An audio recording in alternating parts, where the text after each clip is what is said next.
was amazing. I think our participants are enjoying the overall sessions. I got to know the right posture on how to sit properly while using your phones and while working with your laptops as well. Yeah. I found it very insightful.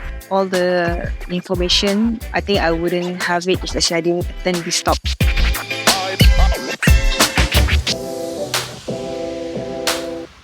Kepentingan untuk kita check diri kita.